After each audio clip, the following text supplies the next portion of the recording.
Assalamualaikum warahmatullahi wabarakatuh.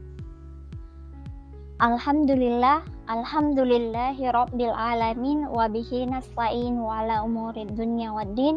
Wassalatu wassalamu ala asyrafil anbiya'i wal mursalin sayyidina Muhammadin wa ala alihi wa ashabihi ajmain, amma ba'd.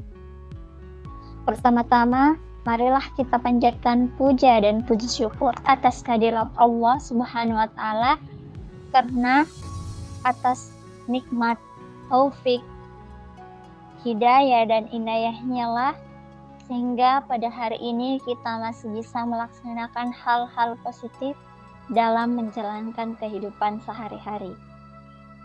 Salawat serta salam selalu tetap tercurahkan kepada baginda Nabiullah Muhammad SAW, yang mana beliau adalah sebagai uswatun hasanah di alam semesta ini. Baik, pada kesempatan kali ini saya dan rekan saya akan membahas tentang paradigma ilmu pengetahuan. Untuk itu, sebelumnya perkenalkan, nama saya Arianti dan rekan saya nantinya yaitu Nilasari. Pada pembahasan kali ini kami akan membahas tentang paradigma ilmu pengetahuan, yang mana pokok bahasannya itu terdiri dari 5. Yang pertama yaitu definisi paradigma ilmu pengetahuan.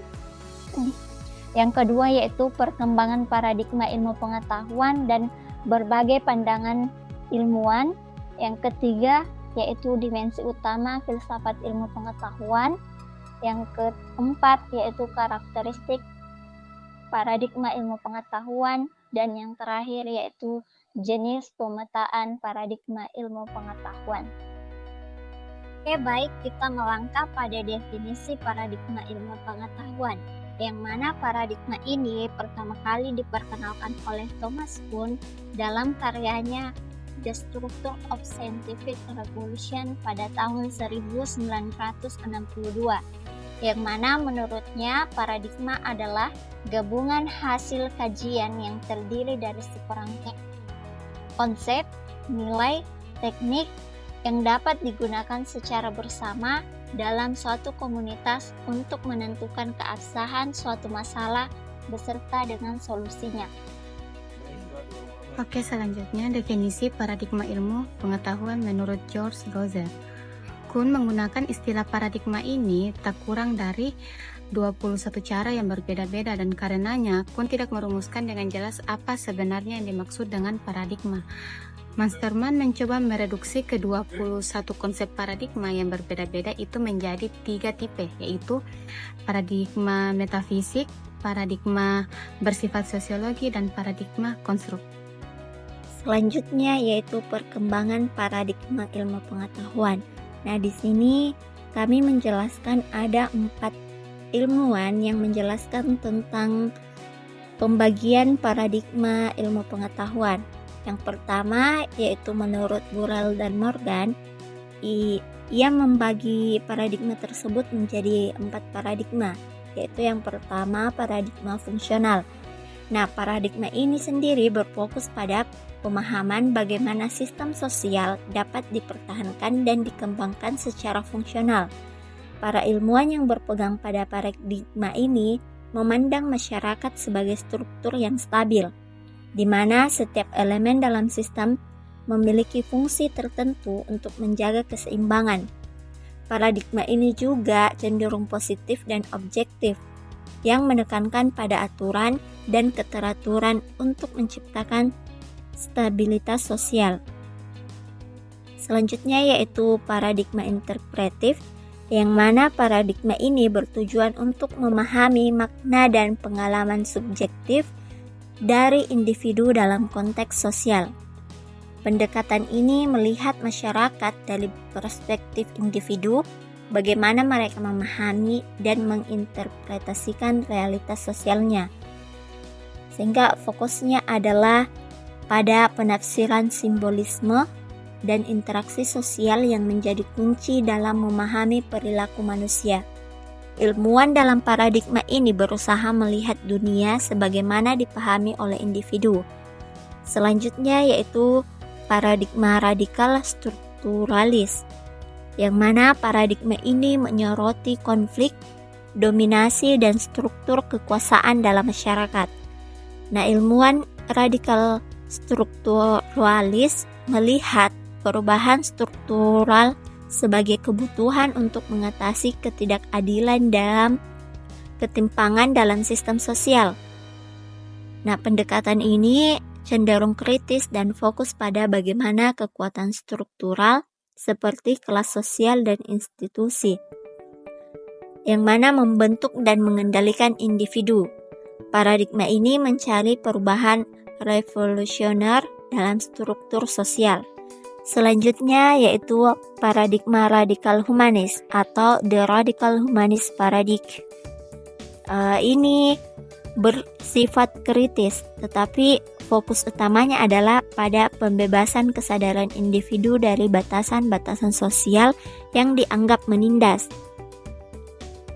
Ilmuwan pada paradigma ini memandang bahwa struktur sosial menciptakan alienasi pada individu dan menghalangi potensi kemanusiaan. Pendekatannya ini lebih idealis dengan tujuan membantu individu mencapai kesadaran yang lebih tinggi dan bebas dari belenggu sosial yang membatasi kreativitas dan kebebasan mereka. Oke, selanjutnya sedangkan Chua membagi paradigma dalam ilmu sosial menjadi 3 paradigma, yaitu yang pertama, paradigma fungsional. Paradigma fungsionalis juga dikenal sebagai paradigma arus utama, berfokus pada stabilitas, keteraturan, dan efisiensi dalam sistem sosial. Pendekatan ini mengasumsikan bahwa masyarakat dan organisasi memiliki struktur yang stabil dan fungsional, di mana setiap elemen dalam sistem memainkan peran untuk menjaga keseimbangan dan keteraturan. Penelitian dalam paradigma ini cenderung bersifat objek dan kuantitatif, mencari hukum umum dan pola yang dapat diterapkan secara luas. Ilmuwan dalam paradigma ini biasanya mendukung pendekatan positivistik, mengandalkan metode ilmiah untuk menguji hipotesis dan menghasilkan pengetahuan yang dapat diterapkan. Yang kedua yaitu paradigma interpretif. Paradigma interpretif berfokus pada pemahaman makna dan pengalaman subjektif dari individu dalam lingkungan sosial mereka.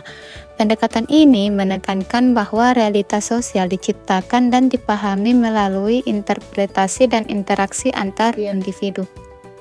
Ilmuwan yang bekerja dalam paradigma ini cenderung menggunakan pendekatan kualitatif untuk mengeksplorasi bagaimana orang memahami, mengalami, dan menafsirkan dunia mereka. Metode seperti wawancara mendalam, observasi, dan studi kasus sering digunakan dalam paradigma ini untuk mendapatkan pemahaman yang mendalam mengenai perspektif individu dalam konteks sosial mereka. Yang ketiga yaitu paradigma kritis. Paradigma kritis menyoroti ketidakadilan, dominasi, dan ketimpangan dalam masyarakat, serta berusaha mengubah kondisi sosial yang dianggap menindas. Pendekatan ini melihat realitas sosial sebagai sesuatu yang dibentuk oleh kekuatan dan kepentingan dominan yang berusaha mempertahankan kekuasaan dan kontrol mereka. Ilmuwan kritis berfokus pada mengungkap struktur kekuasaan yang tersembunyi dan berupaya membebaskan individu dari kondisi yang menindas. Pendekatan dalam paradigma ini cenderung bersifat normatif dan ideologis dengan tujuan menginspirasi perubahan sosial melalui penelitian. Mereka sering menggunakan teori kritis dan analisis ideologis untuk memahami dan menantang status quo, serta mendorong kesadaran dan tindakan kolektif untuk menciptakan perubahan sosial yang lebih adil. Selanjutnya, menurut Eiselberger, ia membedakan 3 paradigma filsafat yang melandasi metodologi pengetahuan terdiri dari 3, yaitu paradigma positivistik, paradigma fenomenologik, dan paradigma hermeneutik. Nah, paradigma positivistik ini berfokus pada pendekatan ilmiah yang objektif untuk memahami realitas. Dalam paradigma ini, pengetahuan dianggap sah jika dapat diuji dan diverifikasi melalui pengamatan dan eksperimen yang sistematis. Ilmuwan positivistik percaya bahwa dunia eksternal dapat dipelajari secara independen dari pengamat dan pengetahuan yang dihasilkan melalui pengukuran dan metode kuantitatif dianggap universal. Tujuannya itu adalah untuk menemukan hukum-hukum umum yang dapat menjelaskan dan memprediksi fenomena. Metode yang sering digunakan dalam pendekatan ini adalah mencakup eksperimen, survei, dan statistik. Selanjutnya yaitu paradigma fenomenologi ini berfokus pada pengalaman subjektif dan persepsi individu terhadap realitas. Pendekatan ini bertujuan untuk memahami bagaimana individu membentuk makna dari pengalaman mereka dalam konteks sosial. Dalam fenomenologi, realitas dipandang sebagai suatu yang dibangun oleh individu melalui interaksi dan pengalaman pribadi, sehingga makna bersifat unik dan konseptual. Metodologi yang digunakan dalam paradigma ini biasanya itu kualitatif, seperti wawancara dan observasi untuk memahami perspektif individu dan bagaimana mereka memahami dunia di sekitar mereka. Selanjutnya yaitu paradigma humanetik ini berfokus pada interpretasi teks atau simbol dalam konteks tertentu dengan tujuan memahami makna yang mendalam dari fenomena. Paradigma ini berangkat dari asumsi bahwa memahami sesuatu memerlukan interpretasi, terutama dalam memahami konteks sosial, budaya, dan historis yang membentuk makna tersebut. Pendekatan ini sering digunakan dalam ilmu sosial untuk menafsirkan interaksi, narasi, atau teks dalam berbagai bentuk. Peneliti dalam paradigma hermeneutik ini berupaya menggali makna tersembunyi di balik tindakan, bahasa, dan budaya dengan tujuan memahami bagaimana individu dan kelompok membentuk dan dipengaruhi oleh interpretasi mereka atas realitas. Sedangkan Bhaskar mengelompokkan paradigma dalam 3 kelompok yang didasarkan pada pengaruh individu dan masyarakat. Pengelompokan tersebut meliputi yang pertama, paradigma positivisme. Paradigma positivisme sebagaimana dikembangkan oleh Emil Durkheim melihat masyarakat sebagai entitas yang objektif dan independen dari individu. Durkheim berpendapat bahwa masyarakat memiliki struktur dan norma yang mengatur perilaku individu, dan fenomena sosial dapat dipelajari secara ilmiah sama seperti fenomena alam. Dalam pendekatan ini, individu dianggap dipengaruhi oleh hukum-hukum sosial yang berada di luar kendali mereka. Penelitian positivistik menggunakan metode kuantitatif dan analisis statistik untuk menemukan pola sosial yang dapat digeneralisasi dan mengidentifikasi hukum-hukum sosial yang mengatur perilaku masyarakat. Yang kedua, paradigma konvensionalisme. Paradigma konvensionalisme sebagaimana dipopulerkan oleh Max Weber menekankan pada pentingnya interpretasi subjektif dalam memahami perilaku sosial. Weber percaya bahwa tindakan sosial individu harus dipahami berdasarkan maksud dan tujuan yang melatar belakanginya, yang seringkali dibentuk oleh nilai, norma, dan makna subjektif. Pendekatan konvensionalisme melihat individu sebagai aktor yang memiliki kebebasan untuk bertindak berdasarkan pemahaman dan interpretasi mereka terhadap situasi sosial. Metodologi yang digunakan dalam paradigma ini umumnya kualitatif, seperti wawancara dan studi kasus, untuk menggali makna di balik tindakan sosial. Yang ketiga, paradigma realisme. Paradigma realisme yang dihubungkan dengan pemikiran Karl Marx menekankan pada struktur sosial dan kekuatan material yang membentuk dan membatasi kehidupan individu. Marx berpendapat bahwa realitas sosial tidak dapat dipisahkan dari hubungan kekuasaan dan ekonomi, seperti kelas sosial yang mendasari dan menentukan kondisi kehidupan individu. Realisme dalam pandangan Marxian melihat masyarakat sebagai arena konflik di mana perubahan struktur diperlukan untuk mengatasi ketidakadilan. Dalam paradigma ini, peneliti sering menggunakan pendekatan kritis untuk mengeksplorasi ketimpangan sosial dan hubungan kekuasaan yang menentukan pengalaman individu dalam masyarakat. Oke, baik. Selanjutnya kami akan menjelaskan 4 dimensi filsafat ilmu pengetahuan. Yang pertama itu dimensi ontologis. Pada tataran dimensi ontologis, peneliti berada dalam pendekatan objektif dan akan melihat kenyataan sebagai objek. Artinya, objek adalah sesuatu yang berada di luar peneliti dan yang bebas dari penelitiannya dan dapat diukur secara objektif dengan menggunakan instrumen. Sedangkan dalam pendekatan subjektif, kenyataan adalah sesuatu yang ada dan dilibatkan oleh peneliti dalam penelitiannya, dan peneliti juga ikut andil dalam penelitian tersebut. Oke, selanjutnya itu dimensi epistemologi. Peneliti dalam dimensi ini memberikan jarak yang cukup jauh dengan objek penelitiannya untuk pendekatan subobjektif sehingga lebih bersifat independen atau tidak terikat. Nah, pendekatan objektif atau positivistik lebih menuntut penyusunan kerangka teori.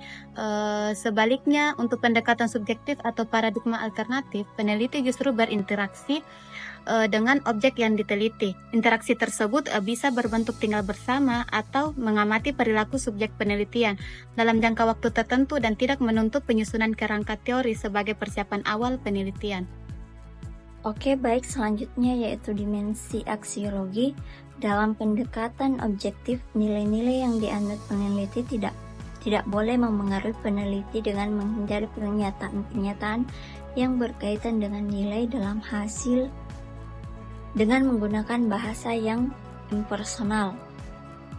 Sedangkan dalam pendekatan subjektif itu justru malah sebaliknya. Bahasa digunakan sebagai hubungan untuk mendekatkan antara peneliti dengan objek yang diteliti sehingga lebih bersifat personal. Nah, kemudian selanjutnya dimensi metodologis.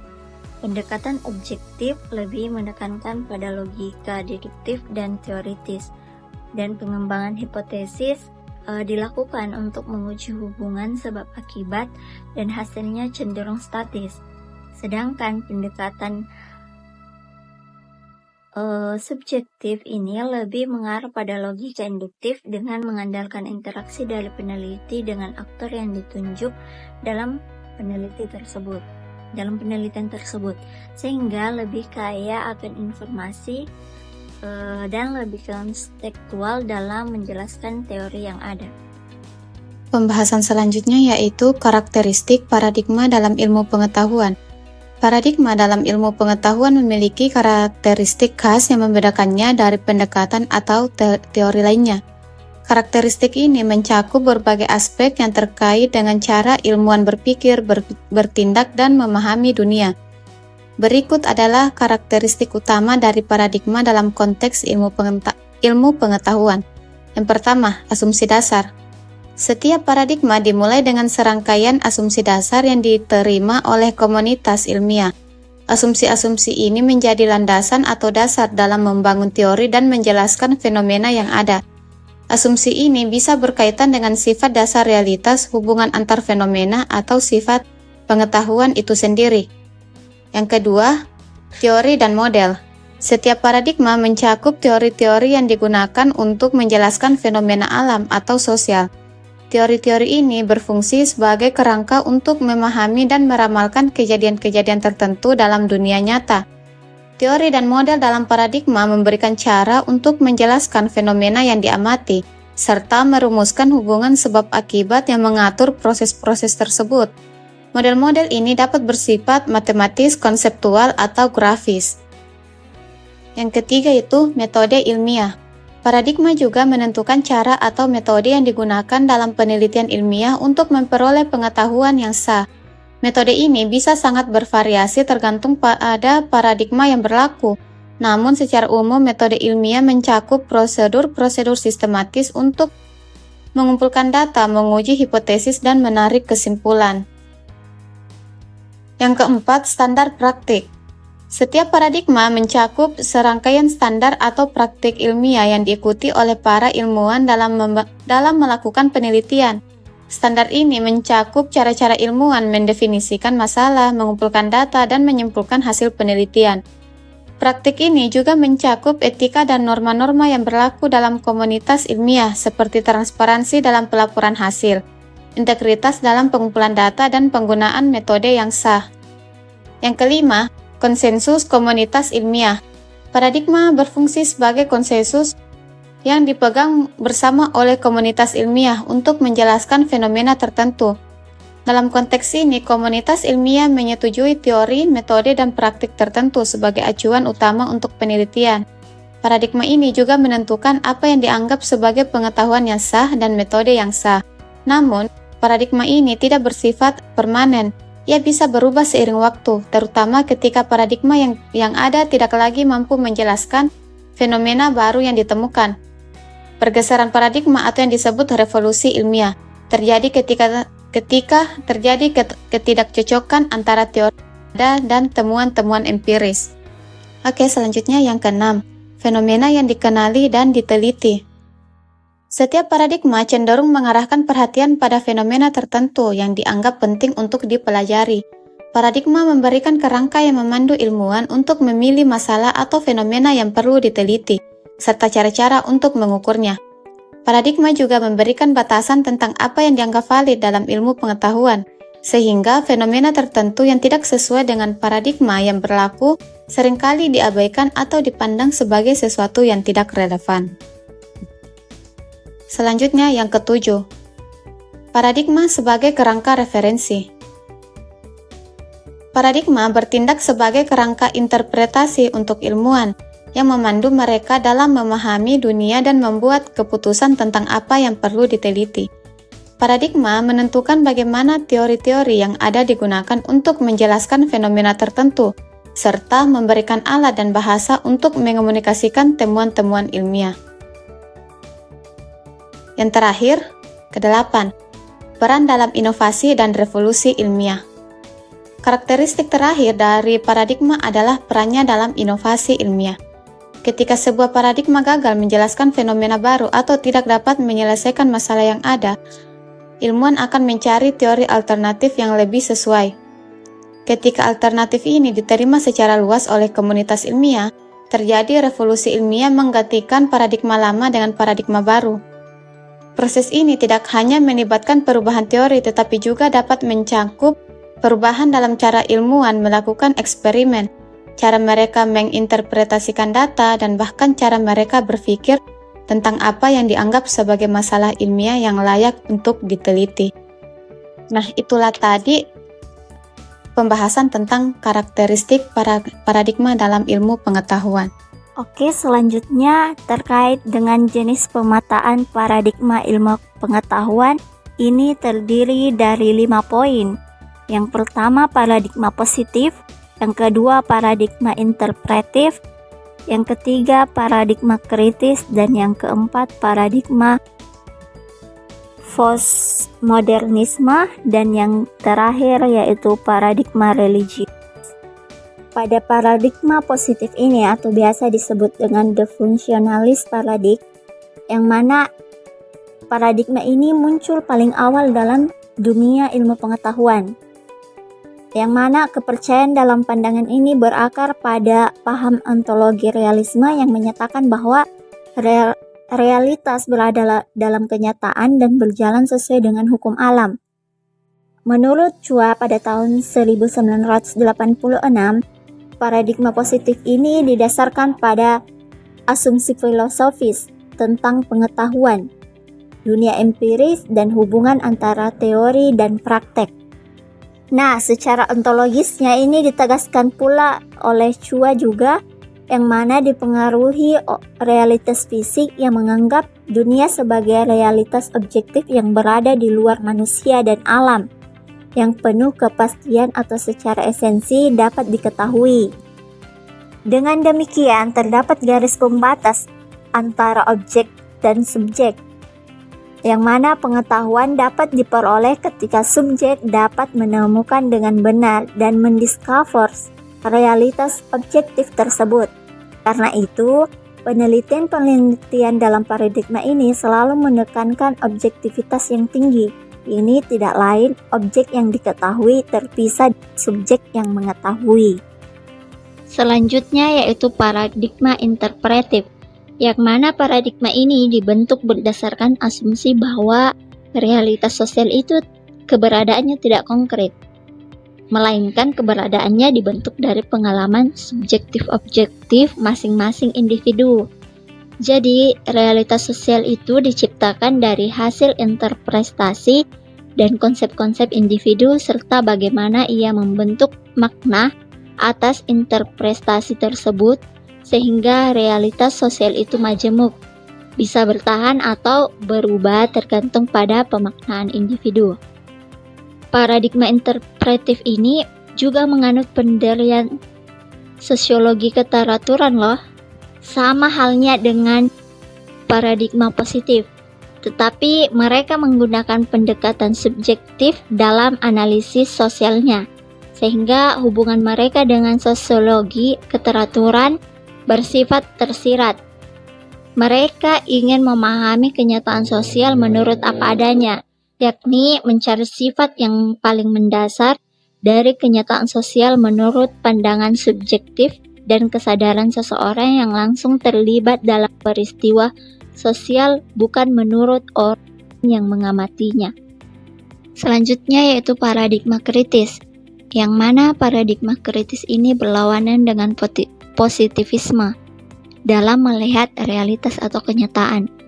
Bila dalam paradigma positif, ia mensitir pemikiran Jürgen Habermas bahwa realitas adalah yang tertinggi, bukan kenyataan lahir yang dapat dilihat indera, tetapi justru pada ruh atau gagasan. Ilmu sosial lebih dipahami sebagai proses katalisasi untuk membebaskan manusia dari segenap ketidakadilan. Tidak boleh dan tidak mungkin bersifat netral. Namun di sisi lain, paradigma kritis ini memperjuangkan pendekatan yang bersifat holistik, serta menghindari cara berpikir deterministik dan reduksionistik. Oleh sebab itu, mereka selalu melihat realitas sosial dalam perspektif kesejarahan, yang mana paradigma kritis memakai baik pendekatan subjektif maupun objektif untuk menjelaskan tentang perubahan yang selalu terjadi dalam setiap hubungan sosial.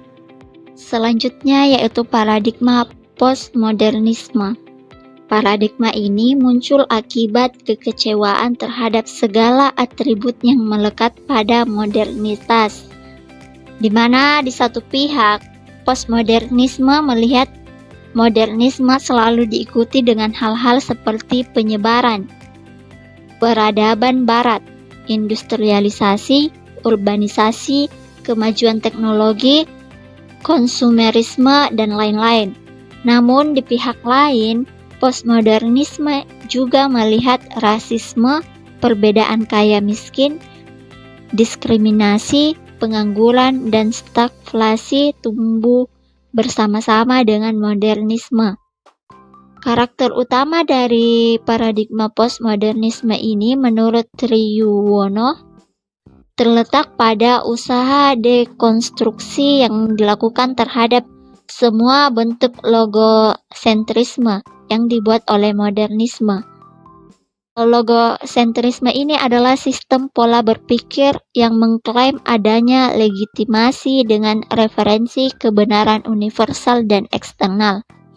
Sebagaimana dijelaskan bahwa postmodernisme merupakan antitesis dari modernisme yang cenderung menolak disposisi subjek dan objek.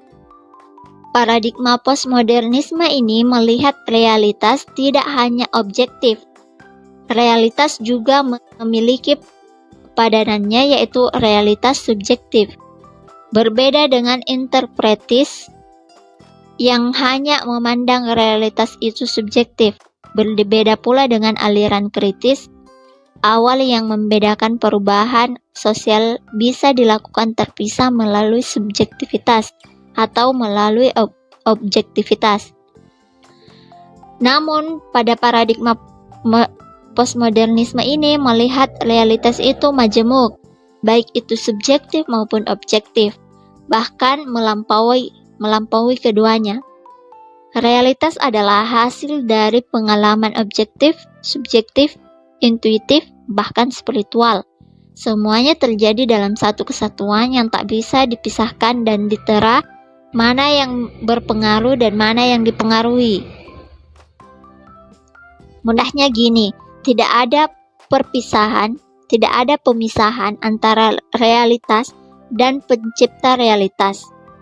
Jadi perkembangan terbaru saat ini muncul apa yang disebut dengan paradigma spiritual.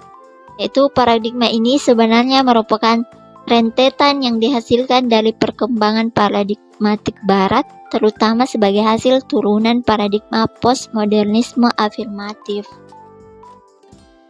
Selanjutnya yaitu paradigma religius. Ini berbeda dengan paradigma barat. Ada beberapa definisi dari paradigma religius ini menurut para ahli. Yang pertama yang kami jelaskan di slide itu dari Maulana Al-Maududi. Beliau mengistilahkan paradigma religius atau paradigma Islam ini sebagai Islami Nazariyat atau Islamic Vision, yang berarti pandangan hidup yang dimulai dari konsep keesahan Tuhan atau sahada, yang berimplikasi keseluruhan kegiatan kehidupan manusia di dunia. Sebab sahada adalah pernyataan moral yang mendorong manusia untuk melaksanakannya dalam kehidupan secara menyeluruh. Kemudian menurut dari Sheikh Atif Al-Zain, ia menyebut paradigma ini adalah al-mabda al-islami atau Islamic principle, yang cenderung merupakan kesatuan iman dan akal. Karena itu ia mengartikan mabda sebagai akidah fikriyah, yaitu kepercayaan berdasarkan pada akal. Sebab baginya iman didahului dengan akal. Selanjutnya yaitu paradigma menurut Syed Qutb, yaitu menurutnya sebagai al-tazawwur al-islami atau Islamic Vision, yang berarti akumulasi keyakinan asasi yang terbentuk dalam pikiran dan hati setiap muslim, yang memberi gambaran khusus tentang wujud dan apa-apa yang terdapat di balik itu. Kemudian definisi paradigma menurut Syed Naqwi Al-Attas mengartikan paradigma sebagai ru'yatul Islam lil wujud atau Islamic worldview, yaitu pandangan Islam tentang realitas dan kebenaran yang nampak oleh mata hati kita dan yang menjelaskan tentang hakikat wujud. Bila kita melihat penjelasan mengenai paradigma dari empat pandangan itu, kita bisa melihat terdapat perbedaan pemahaman mengenai paradigma. Dalam tradisi barat, paradigma lebih dilihat dalam konteks filsafat dan pandangan hidup yang memiliki 3 penekanan, yaitu moto bagi perubahan sosial, dasar yang kedua yaitu dasar bagi pemahaman realitas, dan yang ketiga itu dasar bagi aktivitas ilmiah. Namun dalam pandangan Islam, makna paradigma menjangkau makna pandangan Islam terhadap hakikat dan kebenaran tentang alam semesta dan selalu berujung pada kebenaran mutlak atau al-haq, yaitu Allah.